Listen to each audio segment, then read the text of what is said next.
Hello friends, स्वागत है आपका अपने यूट्यूब चैनल शिक्षा सेंटर में।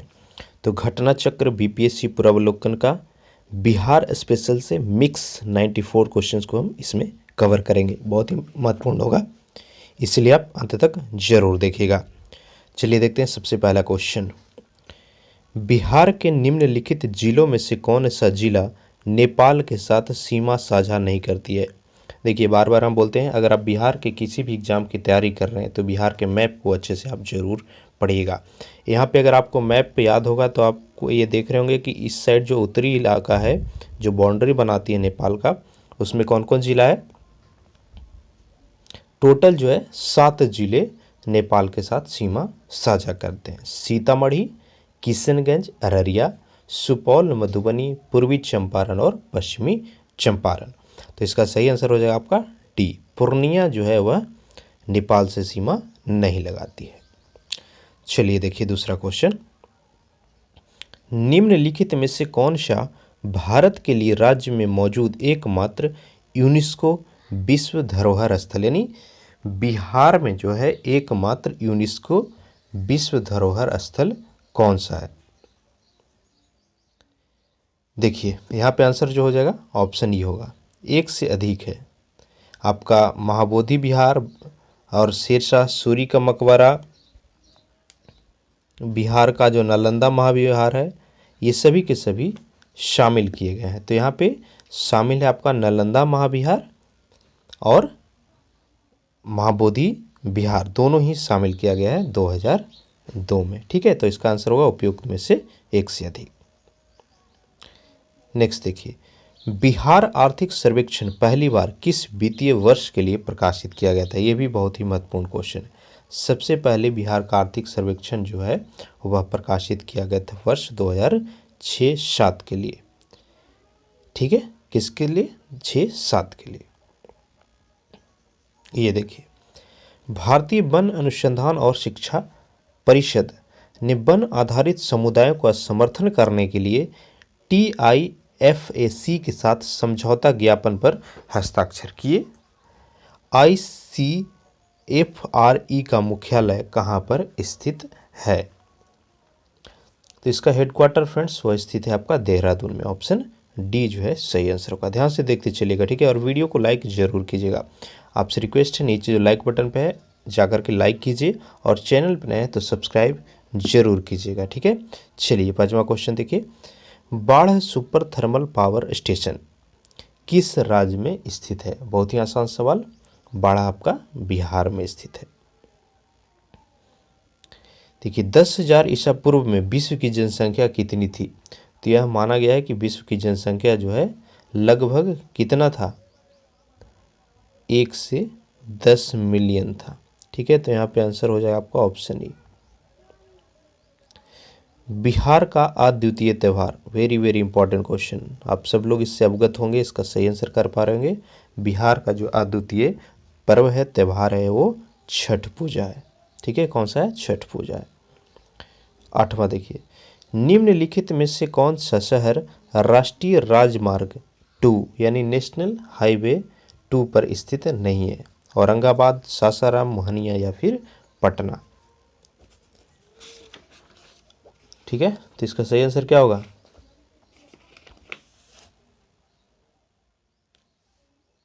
कोई भी ऑप्शन इसका नहीं होगा। ये सभी के सभी जो है आपका NH2 पर ही स्थित है। कोई भी शहर जो है इस पे स्थित नहीं है। मोहनिया, औरंगाबाद, सासाराम, पटना में चारों के चारों शहर जो है NH2 पे स्थित नहीं है। नौवां देखिए, बिहार में निम्नलिखित के द्वारा विमान सेवाएं उपलब्ध करवाई जाती है। ये भी क्वेश्चन आउटडेटेड है, 2021 का है। अभी तो बहुत सारी जो कंपनियां हैं वह बिहार में सेवाएं दे रही है, जैसे इंडिगो वगैरह हो गया, स्पाइस जेट हो गया। ठीक है, तो इसको हम स्किप करते हैं, ये क्वेश्चन अभी वर्थ नहीं पढ़ना। 10वां देखिए, विश्व का सबसे ऊंचा कहा जाने वाला विश्व शांति स्तूप कहाँ में स्थित है। Most important question. विश्व शांति स्तूप कहाँ पर है? राजगीर में स्थित है। ठीक है, राजगीर। नव नालंदा बिहार किसके लिए विख्यात है? सही आंसर हो जाएगा आपका पाली अनुसंधान संस्थान के लिए। ऑप्शन सी इसका सही हो जाएगा। 12वां देखिए, पटना अंतर्राष्ट्रीय हवाई अड्डा निम्नलिखित से सीधे जुड़ा हुआ है। काठमांडू, नई दिल्ली, कोलकाता, मुंबई, बेंगलोर, हैदराबाद, ढाका, इस्लामाबाद, ढाका, बेंगलोर, वाशिंगटन, ढाका एवं चेन्नई। यहाँ पे भी ये चेंज होते रहता है। 2011 का क्वेश्चन था। तो वर्तमान समय में आप देखिएगा तो डायरेक्ट आपका नेपाल जा रहा है पटना से, फिर बेंगलोर के लिए भी सर्विसेज स्टार्ट हुए हैं, हैदराबाद के लिए भी सर्विसेज स्टार्ट हैं, दिल्ली के लिए भी सर्विसेज स्टार्ट हैं। तो ये क्वेश्चन अभी इनवैलिड है आपका। ठीक है, चलिए 13वां देखिए। आप देखिए यहाँ पे पढ़ने का मतलब होना चाहिए प्रीवियस ईयर की, आपको एक अंदाज मिले कि किस तरह के क्वेश्चंस जो है आयोग पूछता है। और ये जो प्रीवियस ईयर क्वेश्चंस है आपका बिहार दरोगा हो गया, बीएसएससी, सीजीएल जो हो गया, इन सभी में रिपीट भी होते हैं। तो इसीलिए बीपीएससी पूर्वालोकन को अच्छे से आप जरूर कवर कीजिएगा। हमारे साथ बने रहिएगा, एक एक करके हम सारे सब्जेक्ट को कंप्लीट करवाएंगे। फिर से रिक्वेस्ट है, चैनल पर नए हैं तो सब्सक्राइब कीजिए और वीडियो को लाइक जरूर कर लीजिएगा। चलिए 13वां देखिए, पूर्वी मध्य रेल का मुख्यालय कहाँ पर स्थित है? बहुत ही आसान सवाल, आंसर हो जाएगा आपका हाजीपुर में, हाजीपुर रेलवे जोन। बिहार के उद्योगों का कमिश्नर दफ्तर कहाँ पर स्थित है? बिहार के उद्योगों का कमिश्नरी जो कार्यालय है वह पटना में स्थित है। ऑप्शन ए इसका सही उत्तर होगा।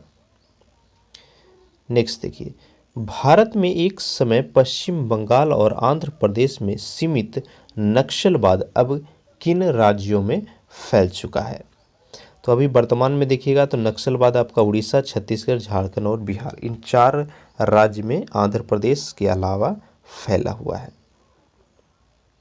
16 में देखिए, श्री निवारण चंद्र दास गुप्ता जो है कहाँ से थे? सही आंसर इसका होगा ऑप्शन बी, पुरुलिया से। ठीक है, कहाँ से थे? पुरुलिया से थे। 17वां देखिए, बिहार में यद्यपि जमींदारी सर्वाधिक रूप से 1992 में ही हटा दी गई थी, तथापि भू नियंत्रण का सामाजिक आधार निम्नलिखित में से किसके हाथों में रह गया है? तो अभी भी ज़्यादा जो लैंड वगैरह देखेंगे वह आपका प्रधान जाति के हिंदू के पास ही है। बिहार के प्रमुख समाचार पत्र, बिहारी के संपादक, very very important question, Bihari जो समाचार पत्र है उसके संपादक कौन थे? आंसर हो जाएगा आपका बाबू महेश्वर प्रसाद। ठीक है, बाबू महेश्वर प्रसाद बिहारी न्यूज़पेपर के प्रमुख संपादक थे। नेक्स्ट देखिए, दक्षिणी गंगोत्री किस जगह पर स्थित है? उत्तराखंड, अंटार्कटिका या फिर हिमालय? तो दक्षिण गंगोत्री जो है वह आपका कहाँ पर स्थित है? अंटार्कटिका में। ऑप्शन डी सही हो जाएगा। नेक्स्ट है, निम्नलिखित में से कौन सी पुस्तक बाल गंगाधर तिलक के द्वारा लिखी गई?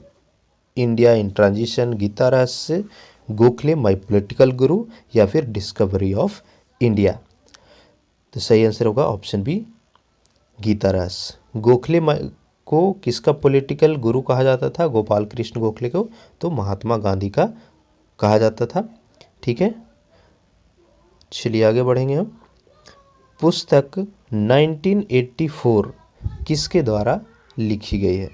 1984 जो सिख दंगे काफ़ी ज़्यादा हुए थे, राजीव गांधी की हत्या भी हुई थी, तो ये जो पुस्तक है वह लिखा गया था जॉर्ज ऑरवेल के द्वारा।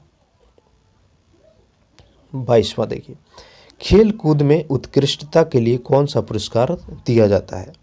बहुत ही आसान सवाल, खेल कूद में दिया जाता है आपका अर्जुन पुरस्कार। ऑप्शन बी सही हो जाएगा। नेक्स्ट देखिए, निम्नलिखित में से किस विदेशी नागरिक को भारत रत्न प्रदान किया गया है? आंसर हो जाएगा नेल्सन मंडेला जो कि दक्षिण अफ्रीका के थे। नेक्स्ट देखिए, चुने हुए देशों की अर्थव्यवस्था के संबंध में निम्नलिखित में से कौन सा कथन सही नहीं है? ध्यान से देखिए चारों ऑप्शन को। इसका जो सही आंसर था वह है ऑप्शन ए, संयुक्त राज्य अमेरिका विश्व का 50% से अधिक मक्का पैदा करता है, किंतु निर्यात जो है वह विश्व के निर्यात का मात्र 3% ही करता है। यह आपका गलत है। नेक्स्ट देखिए, इजराइल और पीएलए को बीच प्रथम सीधी बैठक कब हुई? ये आपका करंट अफेयर का क्वेश्चन रहा होगा। ठीक है, तो प्रथम सीधी बैठक जो हुई थी वह मैड्रिड में हुआ था। तो आप दो देशों के बीच अगर कुछ इंपॉर्टेंट समझौता हो रहा है तो भी आपका करंट अफेयर के लिए इंपॉर्टेंट होगा वो घटना। नेक्स्ट देखिए, वर्ल्ड ट्रेड ऑर्गेनाइजेशन के प्रथम अध्यक्ष कौन थे? WTO।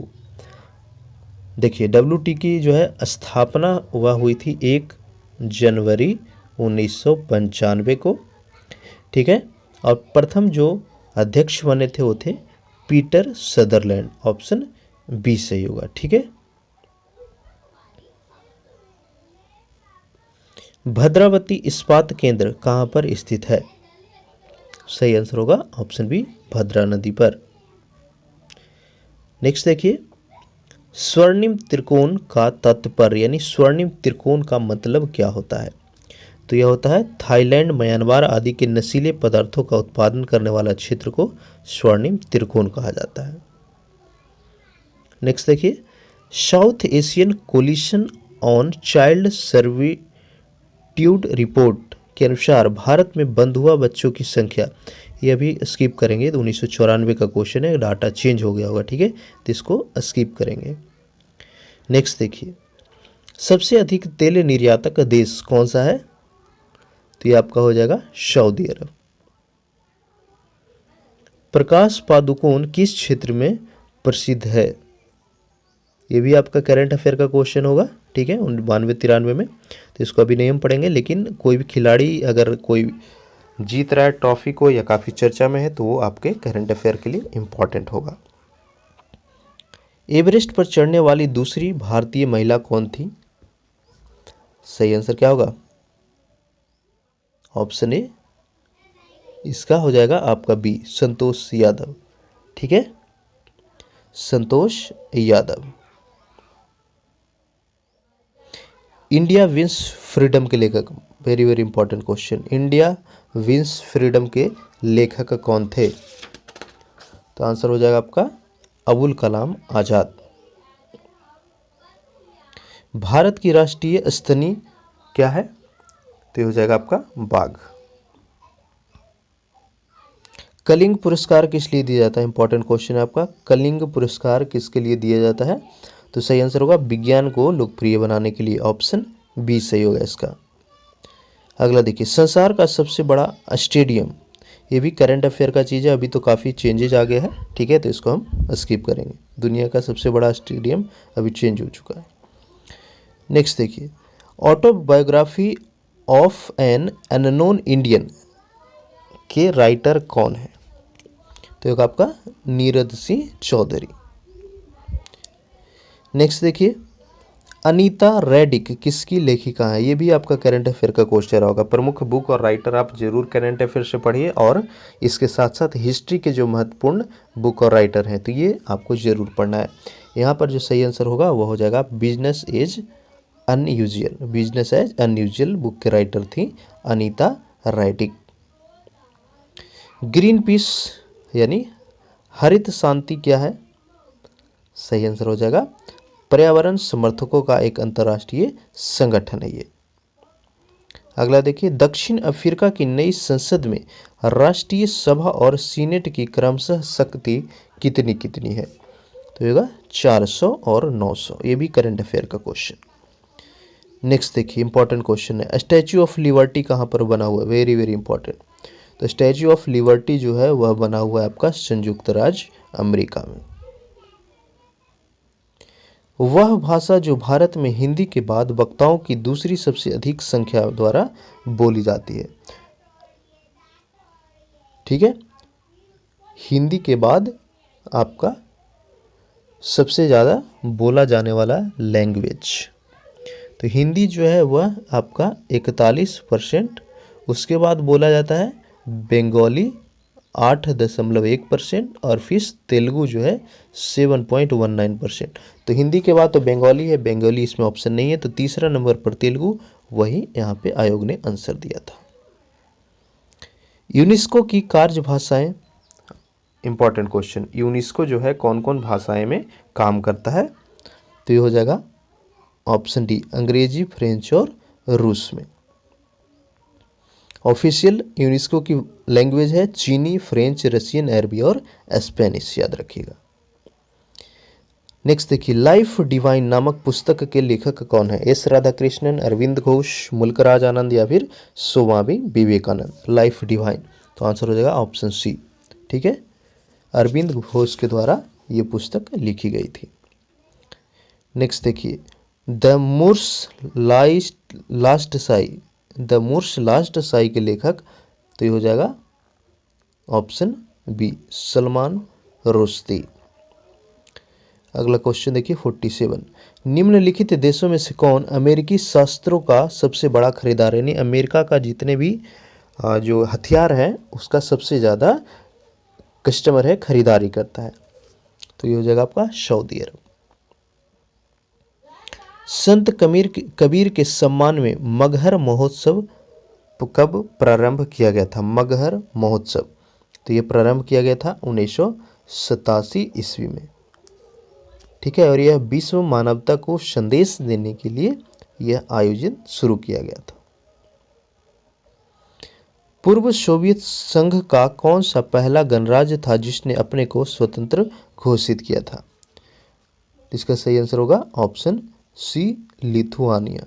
ठीक है, इसने सबसे पहले खुद को स्वतंत्र घोषित किया था। 50वां देखिए, किस खेल के लिए थॉमस कप पुरस्कार दिया जाता है? इंपॉर्टेंट क्वेश्चन है, थॉमस कप पुरस्कार, तो ये आपका दिया जाता है बैडमिंटन के लिए, ऑप्शन डी सही होगा। अगला देखिए, काफ़ी इंपॉर्टेंट है ये सारे खेल और संबंधित उससे टर्म जो है और खेल बार बार ये पूछता है। डूरंट कप देखिए, तो डूरंट कप जो है आपका फुटबॉल से संबंधित है। इसकी शुरुआत 1888 ईस्वी से की गई है। 20वीं शताब्दी का आखिरी कुंभ मेला कहाँ पर मनाया गया था? देखिए, ये करंट अफेयर का क्वेश्चन रहा। 1997-98 में जो आपका कुंभ हुआ था वह मनाया गया था हरिद्वार में। जंतर मंतर का निर्माण, मोस्ट इंपॉर्टेंट क्वेश्चन। ठीक है, जंतर मंतर का निर्माण किसके द्वारा करवाया गया था? आंसर होगा ऑप्शन डी महाराजा जयसिंह।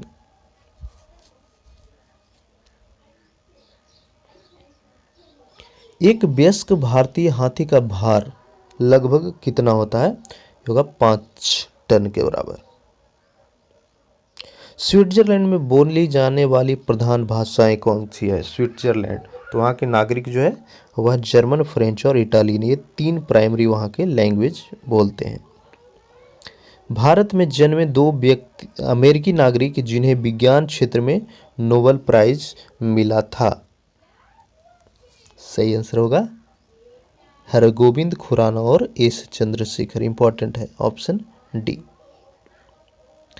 नेक्स्ट देखिए, वह कौन एकमात्र भारतीय है जिसको ग्रेट ब्रिटेन ने लॉर्ड का खिताब दिया? महत्वपूर्ण क्वेश्चन है, ग्रेट ब्रिटेन के द्वारा लॉर्ड का खिताब दिया गया था, तो वह थे स्वराज पाल। इन देशों में से कौन सा देश संयुक्त राष्ट्र संघ का अस्थायी सदस्य नहीं है? संयुक्त राष्ट्र के अस्थायी सदस्य 5 हैं और बाकी के अस्थायी सदस्य हैं। तो यहाँ पे जर्मनी जो है अस्थायी सदस्य है। अस्थायी सदस्य में देखिएगा 5 कौन कौन से हैं, तो फ्रांस हो गया, ब्रिटेन हो गया, चीन हो गया, रूस हो गया और अमेरिका हो गया। नेक्स्ट देखिए, इस सदी की शुरुआत में हवाई जहाज का आविष्कार किसने किया? हवाई जहाज का आविष्कार किया गया था राइट ब्रदर्स के द्वारा 1903 ईस्वी में। ठीक है, 1930 ईस्वी में हवाई जहाज की आविष्कार किया गया था, किसके द्वारा? राइट ब्रदर्स के द्वारा। 60वां देखिए, टेलीस्कोप की खोज किस वैज्ञानिक ने की थी? ये हो जाएगा आपका गैलीलियो। देखिए, कुछ आसान सवाल भी आते हैं तो उसको आप ध्यान से रिवाइज करते रहिएगा ताकि परीक्षा में कंफ्यूज होकर के गलत ना करें। 61वां देखिए, टोटल 94 क्वेश्चन है। ठीक है, अंत तक जरूर बने रहेगा, बहुत ही महत्वपूर्ण क्वेश्चन है आगे। 61वां देखिए, निम्नलिखित में से किस खनिज द्वारा लोहा प्राप्त किया जाता है? तो खनिज का जो आपका जो अयस्क है लोहा का, वह क्या है? आंसर हो जाएगा हेमेटाइट, ऑप्शन डी। 62वां देखिए, गुट निरपेक्ष आंदोलन के नेता कौन था? तो ये तो भारत था, ऑप्शन बी जो है सही होगा। उस समय प्रधानमंत्री थे पंडित जवाहरलाल नेहरू। मदर टेरेसा की जन्मभूमि, मदर टेरेसा जो है कहाँ पर जन्म ली थी? तो ये हो जाएगा आपका अल्बानिया में 26 अगस्त 1910 को, ठीक है। और इनकी जो मृत्यु है वह हुई थी 6 जनवरी, ठीक है, 1929 में। यानी काफ़ी यहाँ पे मृत्यु इसका गलत दिया हुआ है बुक में, ठीक है, हम आपको कमेंट में बता देंगे। मिशनरीज ऑफ चैरिटी की स्थापना किया गया था मदर टेरेसा के द्वारा, याद रखिएगा, कई बार पूछता है मिशनरीज ऑफ चैरिटी, ठीक है। 64वां देखिए, कौन से दो राज्य चंदन तस्कर बीरप्पन से आत्मसमर्पण के लिए वार्तालाप कर रहे थे? ये बीरप्पन की जब इनकाउंटर हुई थी तो उस समय का करंट अफेयर क्वेश्चन था। तो ये बात किया जा रहा था कर्नाटक और तमिलनाडु, और वही इन दोनों के बॉर्डर के बीच में ही इसका इनकाउंटर किया गया था। अंतरिक्ष विज्ञान पर अनुसंधान और विकास का श्रेय किसको दिया जाता है? तो ये हो जाएगा आपका विक्रम साराभाई, ऑप्शन बी सही होगा। परमाणु ऊर्जा में भारतीय कार्यक्रम के जनक किसको माना जाता है? काफी आसान सवाल है, H.J. भाभा। 67वां देखिए, शांति उद्देश्यों हेतु परमाणु शक्ति का उपयोग करने में भारत किस देश से बहुत ही ज्यादा आगे है? तो हो जाएगा पाकिस्तान। भारत में निर्मित टैंक का नाम, करंट अफेयर 1992-93 में टैंक का निर्माण किया गया होगा, उसका ये करंट अफेयर का क्वेश्चन रहा होगा। तो ये किया गया था आपका अर्जुन। मोहाजिर कौमी आंदोलन क्या है? ठीक है, मोहाजिर कौमी आंदोलन, ध्यान से देखिए चारों ऑप्शन को। तो यह था पाकिस्तान में बसे प्रवासी मुसलमानों का एक राजनीतिक दल। न्यूजीलैंड में पाया जाने वाला उड़ेहीन पक्षी, आसान सवाल, तो ये हो जाएगा आपका कीवी। न्यूजीलैंड के खिलाड़ी जब आते हैं आप देखे होंगे कीवी बोला जाता है उनको, यही कारण है, ठीक है। चिपको आंदोलन, आसान सवाल, चिपको आंदोलन क्या है? तो यह जो है वह वृक्ष को बचाने के लिए आंदोलन चलाया गया था, ऑप्शन बी सही होगा। ऑपरेशन ब्लैक बोर्ड सरकारी योजना किस चीज से जुड़ा हुआ है? तो ये होगा विद्यालय शिक्षा के राष्ट्रीय कार्यक्रम को सुधारने के लिए ऑपरेशन ब्लैक बोर्ड योजना चलाया गया था। स्टार टीवी के मालिक, स्किप करेंगे, करंट अफेयर का क्वेश्चन होगा ये। पंचशील की मुख्य विशेषता क्या है? इंपॉर्टेंट क्वेश्चन है। पंचशील जो समझौता हुआ था उसकी मुख्य विशेषता क्या थी? तो आंसर हो जाएगा आपका देशों के बीच मित्रता और शांतिपूर्ण सह अस्तित्व। प्रथम भारतीय उपग्रह आर्यभट्ट कब छोड़ा गया था? याद रखिएगा, सब लोग याद रखते हैं प्रथम भारतीय उपग्रह का नाम आर्यभट्ट, लेकिन देखिए यहाँ पे बीपीएससी स्मार्ट निकला और पूछ दिया कि कब छोड़ा गया था। तो ये हो जाएगा आपका 19 अप्रैल 1975 को, ठीक है। ऑप्शन बी जो है इस प्रश्न का सही आंसर होगा, 19 अप्रैल 1975 को आर्यभट्ट छोड़ा गया। रामेश्वरम किस राज्य का हिस्सा है? आंसर हो जाएगा रामेश्वरम, तो ये हो जाएगा आपका तमिलनाडु का। विश्व में किस देश ने स्वयं को हिंदू राष्ट्र घोषित किया? तो होगा नेपाल। भारत में सिलिकॉन घाटी का नाम किसे दिया गया है? इंपॉर्टेंट क्वेश्चन है। तो सिलिकॉन घाटी से के नाम से आपको बेंगलोर को जाना जाता है, साथ ही साथ बेंगलोर को इलेक्ट्रॉनिक सिटी भी कहा जाता है। नेक्स्ट देखिए, निकोलस कोपरनिकस प्रसिद्ध है, most important question. Nicholas Copernicus तो ये प्रसिद्ध है कि इन्होंने बताया था कि ग्रह सूर्य के चारों ओर चक्कर लगाते हैं, ना कि पृथ्वी। दक्षेश आंदोलन शुरू करने का उद्देश्य क्या था? सार्क, ठीक है, सार्क का उद्देश्य क्या था? तो ये हो जाएगा क्षेत्रीय सहयोग, ऑप्शन डी। नेक्स्ट देखिए, सही कथन चुनिए। आर्यभट्ट एक गणितीय ग्रंथ है, सही। लीलावती नामक ग्रंथ ब्रह्मगुप्त काल की है, गलत। पंच सिद्धांतिका 7वीं सदी का ग्रंथ, ये भी गलत।